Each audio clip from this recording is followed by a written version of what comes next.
Hermanos, estamos estudiando el tema de conociendo nuestro legado, un estudio teológico e histórico de la Iglesia Bautista Reformada. Durante toda la historia de la humanidad, Dios ha tenido un pueblo. Hemos visto, Dios ha tenido un pueblo que siempre se ha reunido para rendirle culto, para adorar. Durante 40 años, el pueblo de Israel le rindió culto a Dios en el tabernáculo de adoración. 40 años levantaban el tabernáculo y exaltaban a Dios. Luego, cuando el pueblo de Israel entra a la tierra prometida, le rinden culto en el templo que construyó el Salomón. Y hoy nos reunimos a adorar a Dios juntos acá en una congregación para rendirle culto a nuestro Dios como la iglesia, el pueblo de Dios, el Israel de Dios. Miren como dice 1 Pedro 2, 9 al 10, dice: mas vosotros sois linaje escogido, real sacerdocio, nación santa, pueblo adquirido por Dios, para que pusieran virtudes de aquel que os llamó de las tinieblas a la luz admirable. Llamó de las tinieblas a su luz admirable, vosotros que en otro tiempo no erais pueblo, pero que ahora sois pueblo de Dios. En otro tiempo no habéis alcanzado misericordia, pero ahora habéis alcanzado misericordia. Nosotros, como congregación, somos el pueblo de Dios. La iglesia es el pueblo de Dios. Hace 2 domingos anteriores iniciamos este estudio, esta serie acerca de conociendo nuestro legado. Lo que he buscado en las primeras 3 lecciones es establecer un fundamento bíblico y teológico acerca de ese tema antes de entrar a la parte histórica. Lo que busco básicamente es que nosotros conozcamos 3 asuntos que quienes nos atacan en la Iglesia Bautista usan para hablar en contra de nosotros, o decir que la Iglesia Bautista no es reformada. He escuchado a algunos hermanos que dicen que decir bautista reformado es una equivocación, que porque no bautizamos niños. Entonces lo que he buscado es establecer ese fundamento para que podamos defendernos cuando hablan de eso, cuando nos dicen que no somos reformados y que la Iglesia Bautista no tiene un fundamento bíblico. Entonces, ¿cómo estamos viendo la serie? Usamos el nombre de nuestra congregación, Iglesia Bautista Reformada Sublime Gracia. Vamos a ver 4 cosas. Dijimos que vamos a ver la iglesia, de lo que estamos estudiando, le vamos a ver el tema de la Iglesia Bautista, la historia de la Iglesia Bautista, luego vamos a ver la parte de la reforma en cuanto a la Iglesia Bautista, y por último veremos Sublime Gracia.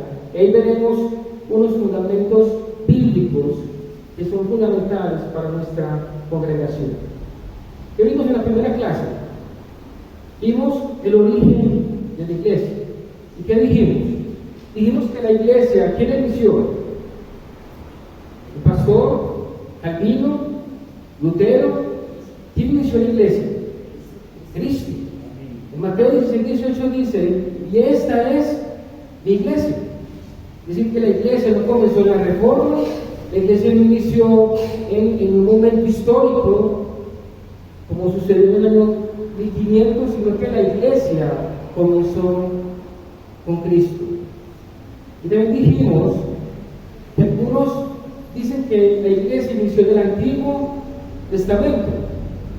Nos mostramos que Dios tiene un pueblo que se llama Israel y que ahora ese pueblo es la iglesia. No hacemos ninguna distinción entre Israel, el Antiguo Testamento, el pueblo de Israel y la iglesia. Creemos que los creyentes del Antiguo Testamento son igual que los creyentes del Nuevo Testamento. No hay ninguna diferencia. Se salvan de igual manera, creyó en el mismo Salvador, aunque en el Antiguo Testamento estaba velado, sabían que había un Mesías que era prometido, pero no sabían quién era. Testamento sabemos quién es el Mesías. Entonces, tanto creyentes del Antiguo Testamento como creyentes del Nuevo Testamento son iguales. Pero que cuando hablamos de la iglesia, ¿cómo lo hablamos? Como una institución, como organismo, como un cuerpo no distinto, pero que ahora funciona de manera diferente, y es la iglesia. Pues creemos que son iguales los creyentes, pero que se llaman distintos: el pueblo de Israel y la iglesia. Luego vimos la labor de la iglesia. ¿Qué se dijo? Hablamos de su identidad, que sí, somos la familia de Dios, y como familia debemos amarnos y buscar el bien del otro. Y también hablamos acerca de su misión. La iglesia es ¿qué? Columna y baluarte de la verdad. Una característica de las iglesias reformadas y las iglesias bautistas es que tenemos una escuela dominical. Tenemos escuela dominical y el culto. Ahora, aquí quiero hacer una aclaración. Cuando se habla de escuela dominical, tradicionalmente es la escuela de los niños. Así fue como comenzó en el año 1780. Se daba una escuela dominical porque en ese tiempo los niños trabajaban. Entonces, me parece impactante que niños de 8 y 10 años en ese siglo trabajaban 12 y 14 horas diarias. Entonces un pastor anglicano dijo: bueno, estos niños que trabajan van a ser analfabetas. Entonces se levantaron de la escuela dominical para enseñar a esos niños trabajadores a leer y escribir. ¿Y con qué lo hacían? Con la Biblia. Entonces, así como comenzó la escuela dominical. Yo prefiero llamarlo este tiempo un estudio bíblico o un estudio teológico. Venimos a estudiar doctrina. Tenemos un sermón donde se expone la escritura, y tenemos una escuela dominical donde se enseña doctrina, donde se exponen las doctrinas básicas. Por eso que nosotros como iglesia bautista hacemos eso. Siempre preguntamos: ¿por qué todas las reuniones el domingo? ¿Por qué dos predicaciones? No, dos predicaciones hay. Una predicación y hay una enseñanza, una lección. Se expone un tema y en la predicación, ¿qué se hace? Se expone un pasaje bíblico. Entonces eso también es algo que nos caracteriza como iglesia. Entonces hoy vamos a ver la naturaleza de la iglesia. Tercero, la tercera lección hoy es la naturaleza de la iglesia. Vamos a ver como subtítulo: la iglesia visible e invisible. Y hay una pregunta: ¿quiénes componen la iglesia? Es decir, ¿cómo está formada la iglesia? Porque aquí es donde nosotros nos diferenciamos de algunos grupos reformados. Porque, por ejemplo, los católicos romanos, la iglesia católica romana tradicional, creen que la iglesia la componen ¿quiénes? Todos los bautizados. Todos son salvos, sin importar cómo vivan, sin importar lo que hagan, van a ser salvos, ya sea porque vivieron bien acá o porque alguien pagó por ellos. No Cristo, sino un santo. Entonces ellos creen que todos van a ser salvos y que todos los que han sido bautizados en la iglesia católica componen la iglesia. A diferencia de los paidobautistas. ¿Quiénes son los paidobautistas? Los que bautizan niños. Ahí están los presbiterianos, los anglicanos y los luteranos.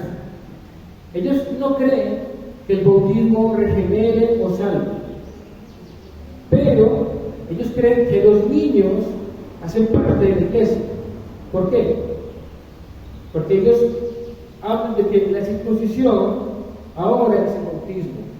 Entonces, cuando alguien lo bautizan, hace parte del pueblo de Dios, no para salvación, sino que ellos creen. ¿Quiénes componen la iglesia según ellos? Los creyentes y sus hijos. No hay diferencia. Los hijos de los creyentes hacen parte de la iglesia, aunque no toman la cena, no participan de la cena, sí hacen parte de la iglesia. Pues la pregunta que surge es: bueno, pero si un judío era circuncidado, inmediatamente podía participar de la Pascua, porque un niño que ha sido bautizado no puede hacemos? Esa es la pregunta que nos hacemos con ellos. Entonces, ¿quiénes componen la iglesia?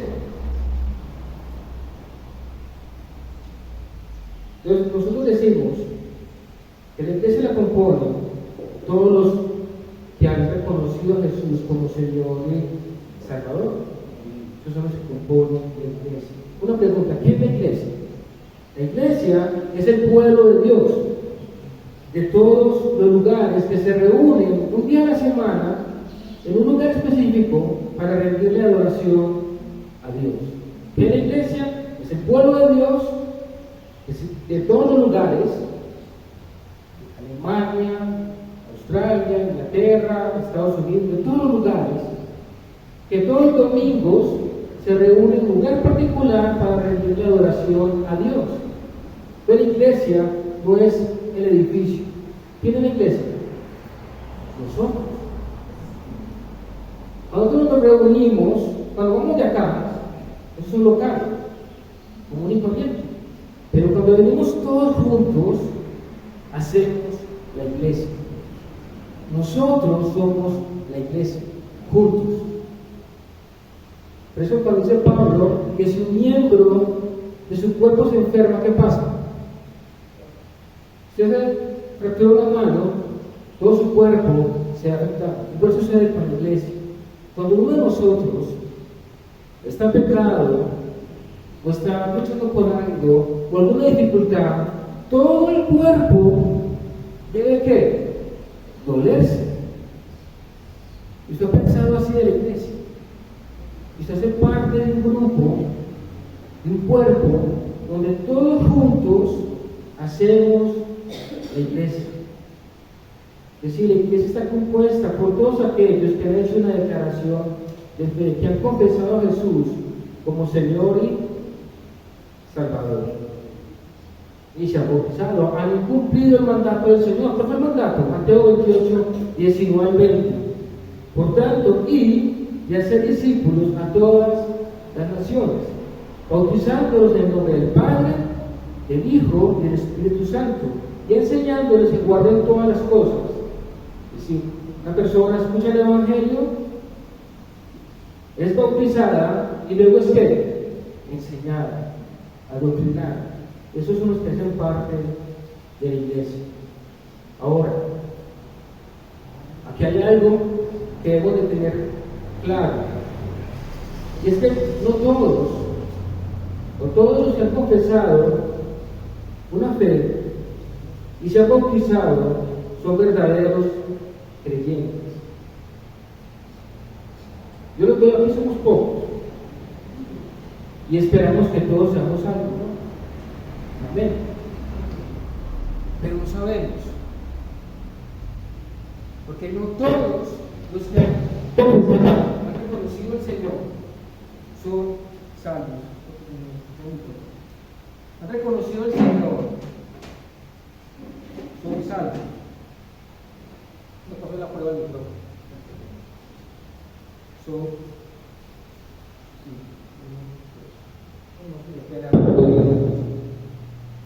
Hemos tenido muchos problemas técnicos hoy.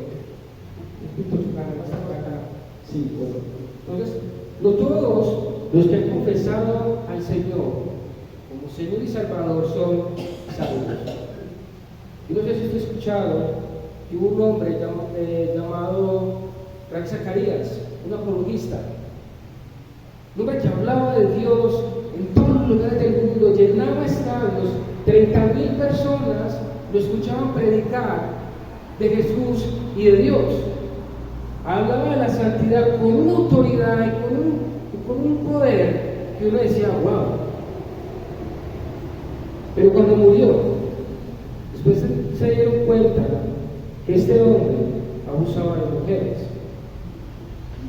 que tenía masajistas en cada lugar del mundo que se iba. Antes de predicar en el hotel, hacía lo que usted puede imaginar con las mujeres. Pues no todos los que confiesan a Jesús son salvos, son verdaderos creyentes. Escuche este pasaje, 1 Juan 2, 19. Salieron de nosotros pero no eran de nosotros. ¿Por qué? Porque si hubieran sido de nosotros, habrían permanecido con nosotros, pero salieron para que se manifestara que no todos son de nosotros.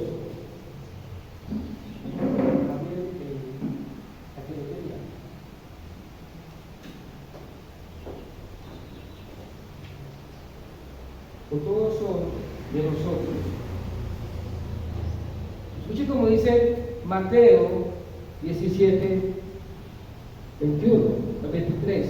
No todo el que me dice Señor, Señor, entrará en el reino de los cielos, sino el que hace la voluntad de mi Padre que está en los cielos. Muchos me dirán en aquel día, Señor, Señor, no profetizamos en tu nombre, y en tu nombre echamos fuera demonios, y en tu nombre hicimos muchos milagros. Y entonces les declararé, nunca os conocí, apartados de mí, hacedores de maldad.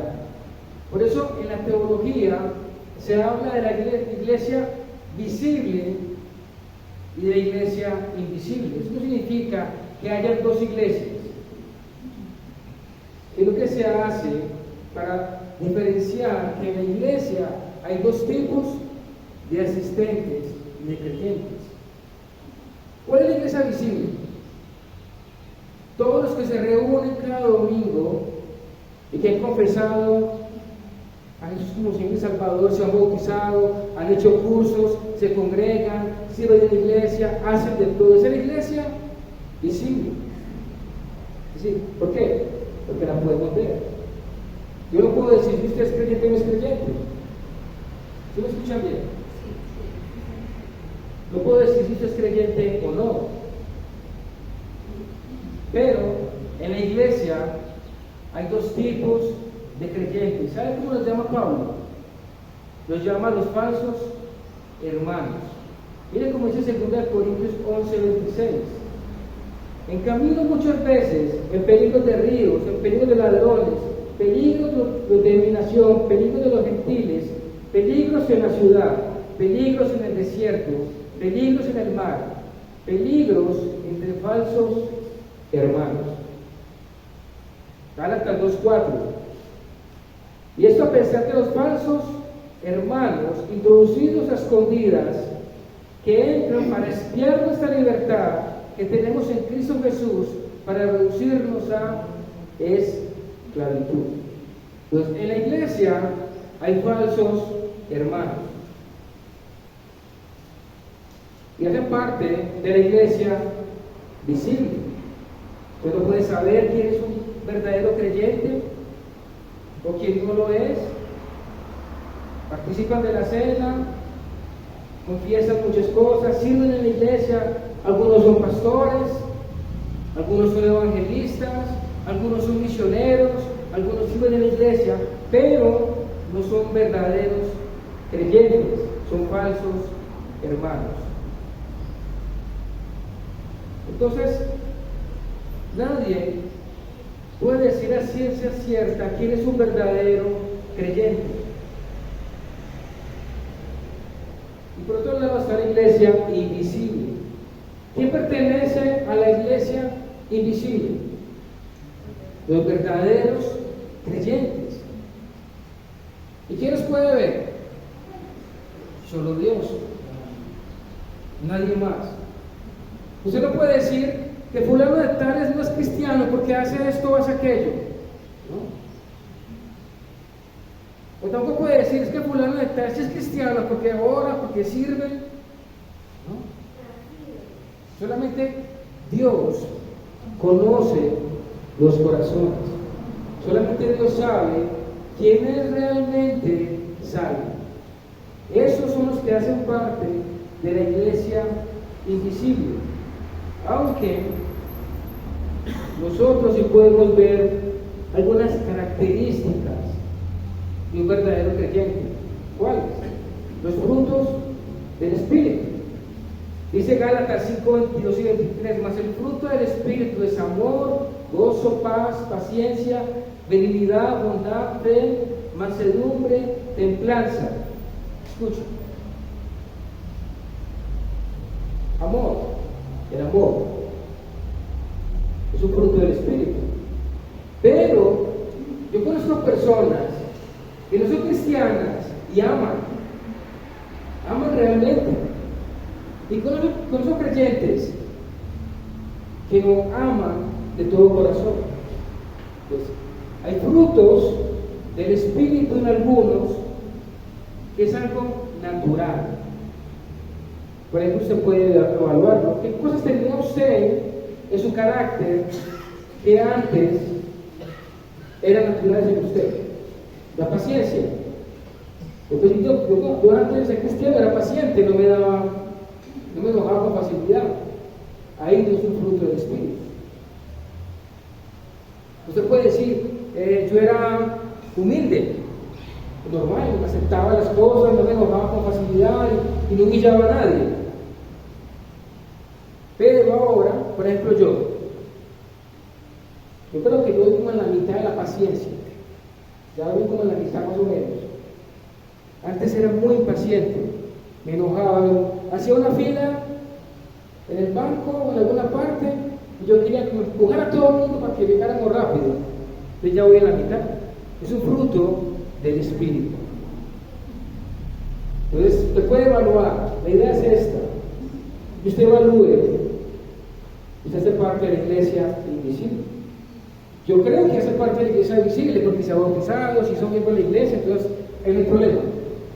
Pero que evalúe qué frutos del Espíritu hay en su vida. ¿Cuánto ha crecido usted en esas áreas que antes eran difíciles? ¿Cuáles? Y así usted puede evaluar. Solamente usted puede evaluar si hace parte de la iglesia visible. No podemos juzgar a nadie. Porque alguien te puede congregarse un tiempo, entonces no es cristiano, puede ser cristiano. No saben qué está pasando con ese hermano de su fe, qué le pasó, hubo algún problema personal y su fe menguó. Entonces no podemos juzgar por las acciones. ¿A quién le corresponde decir quién es un verdadero creyente? ¿Quién es parte de la iglesia visible? 3 personas, por lo general. La primera, ¿quién es? Dios. Dios puede juzgar mi corazón si yo soy un verdadero creyente. Otra persona puede ser nuestro cónyuge, porque estamos casados. Mi esposa puede decir si yo realmente he madurado en mi fe. Nadie en este mundo puede dar fe con certeza, más que nadie, que nuestro cónyuge, si nosotros somos verdaderos creyentes. Si lo que confesamos con nuestros labios realmente lo estamos viviendo. Solamente nuestra esposa, los que estamos casados, o los que no están casados, sus padres, pueden decir que eres un verdadero creyente porque me lo ha demostrado. Es un hijo amoroso, un hijo paciente, colaborador, servicial, entregado. Solamente pueden decir esas personas y nosotros, nadie más. Se no puede juzgar a nadie. No quiere decir que no debamos mirar, observar. Usted me vio ayer por allá, pachangueando por allá por mi casa, prendo. Lo único que usted va a decir al pastor Julio, cuando Andrés vaya a una escuela dominical y pasa todo borracho. ¿No? O puede decir, no, yo vi al hermano Andrés en el metro pegando la diana. ¿Qué puede ser eso? Decirle al pastor que fulano de tal lo vio en una situación complicada. Esa es también nuestra labor como iglesia, lo podemos hacer. Cuando sabemos algo, cuando vemos algo, podemos decirlo, no para chismear. ¿Sí? ¿Por qué? Porque somos el cuerpo de Cristo. Si usted se ve una mano mala, su cerebro le va a decir inmediatamente que le está doliendo, como sucede con la iglesia. Cuando usted ve a un hermano que está en una situación en una condición que no es la que se debiera estar, se puede decirlo,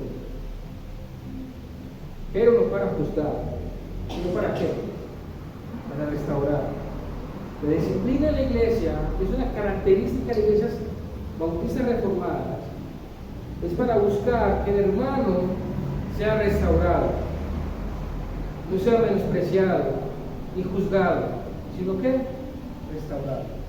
Pero usted se puede conocer un poco, como les dije, quién hace parte o quién pertenece realmente a la iglesia invisible. Escuche Juan, vayan al Evangelio de Juan capítulo 3.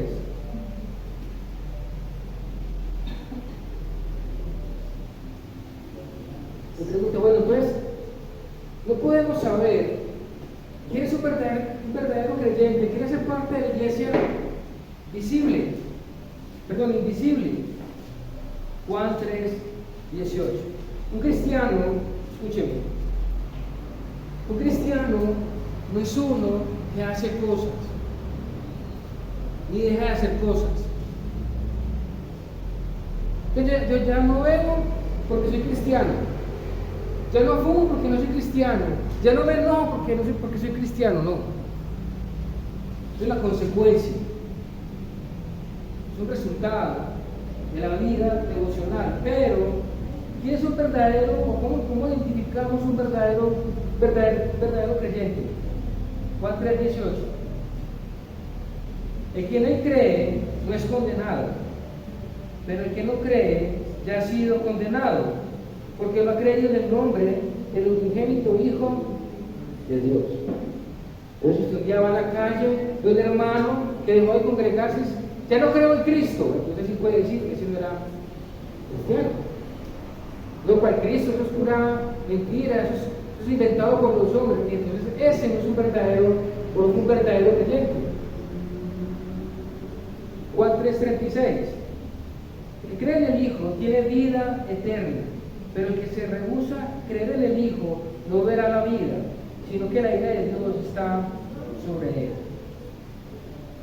Es decir, que un verdadero creyente es alguien que realmente ha creído en Cristo, alguien que realmente ha confesado a Jesús. Es un creyente, es uno que hace cosas o que deja de hacer cosas, es uno que ha tenido una verdadera conversión, una verdadera fe. Hay hermanos que no maduran en la iglesia. Usted ve que pasan años y es igual. Explosivo, mal geniado, inconstante, que no significa que no son verdaderos creyentes. Entonces alguien maduro. Entonces, no podemos juzgar en base a las acciones, solamente Dios sabe quién hace parte de la iglesia invisible, solamente Dios sabe quiénes son verdaderos creyentes. Nosotros lo sabemos. Como decía Spurgeon, cuando llegue al cielo, me va a impactar tres cosas: que voy a ver gente que no esperaba ver allá, que no voy a ver gente que esperaba ver allá, y que yo me voy a ver allá, más todavía. Entonces no podemos juzgar, solamente nosotros podemos juzgarnos a nosotros mismos con la guía del Espíritu. O sea, para terminar, quiero hacer unas aplicaciones.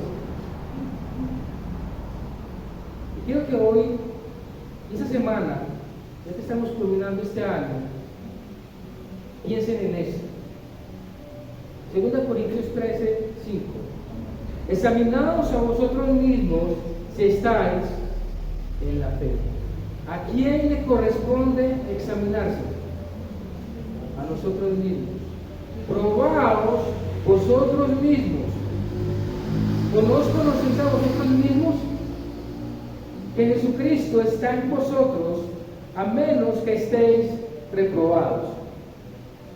Hermanos, solamente usted puede decir si es un verdadero creyente. Usted se conoce sus pensamientos, sus deseos, conoce su conducta. Todo lo conoce usted mismo. Nadie le puede decir sí, no, o sí. Solamente su corazón le puede decir si usted pertenece a la iglesia de Cristo. Su corazón. Examinaos. Hagan esta oración del Salmo 26:2. Escudriñame, oh Jehová, y pruébame. Examina mis íntimos pensamientos y mi corazón. Orar. Señor, examina mi corazón si hago parte de tu pueblo. Examíname, Señor. Pruébame. Todos los días. Yo creo que una prueba para mí es cuando voy en el metro. Que yo no sé por qué la gente se para en la puerta del metro cuando uno va a salir. Yo antes salía empujando y enojado, tumbara y tumbara. Fuera viejita, niño, adulto, grande, lo que fuera, no importaba. En cambio ya salgo y los miro y no voy a salir. Entonces, nosotros tenemos circunstancias que nos examinan el corazón constantemente. Los padres, los hijos nos prueban la paciencia. El cónyuge, la esposa o el esposo. Para eso Dios nos dio una esposa a nosotros, a los hombres. Para ser pacientes, para ser delicados, para entenderlas, para comprenderlas. Y a ustedes las mujeres de un esposo, ¿para qué? Como regalo, ¿no? O para también lo mismo, para ser pacientes, aceptarlos. Para eso, esa es la manera en cómo podemos examinarnos todos los días. Y mira este pasaje, 1 Juan 3, 20 y 23. Pues si nuestro corazón no nos prende, mayor que nuestro corazón es Dios, y Él sabe todas las cosas. Amados, si nuestro corazón no nos reprende, confianza tenemos en Dios. Cualquier cosa que pidiéramos la recibiremos de Él, porque guardamos sus mandamientos. Entonces, Dios es el que nos prueba el corazón para saber si hacemos parte de su iglesia. Usted solamente puede evaluarlo por su conducta. Lo que su esposa o su esposo le diga que debe madurar. Yo le agradezco a Dios por mi esposa, porque si Dios me ha mandado a alguien para enseñarme a crecer y a madurar mi carácter, ha sido mi esposa. Yo antes me creía perfecto y decía, no, yo soy un tipazo, partidazo en nombre de Dios. Pero cuando me casé, empecé a ver mis debilidades de mi carácter. Comencé a ver cosas que yo no sabía que tenía. Fíjate, con el trato de mi esposa todos los días es que he aprendido a madurar. Así es como maduramos nosotros. O con los padres quienes son solteros. Solamente Dios nos lo pone para que nosotros crezcamos en la fe, para que maduremos. Entonces la pregunta que buscamos responder es: ¿quién hace parte de la iglesia invisible? ¿Verdadero creyente? Alguien que ha confesado realmente su fe, y alguien que realmente puede dar evidencia de sí mismo si es o no es. Nadie más puede hacerlo. Solamente su corazón y la obra del Espíritu Santo lo puede confrontar. Nadie más. Yo lo digo por testimonio. Yo leí libros sobre el matrimonio, aún di clases sobre el matrimonio siendo soltero, imagínense. Pero cuando me casé, es que realmente yo pude entender que es el Evangelio, que es la gracia, que es el amor, que es la paciencia, qué es la mansedumbre, qué es la templanza, qué es el dominio propio. Solamente en el trato diario es que podemos ver si nosotros estamos en la verdadera fe. Solamente nosotros podemos dar testimonio de eso. Amén.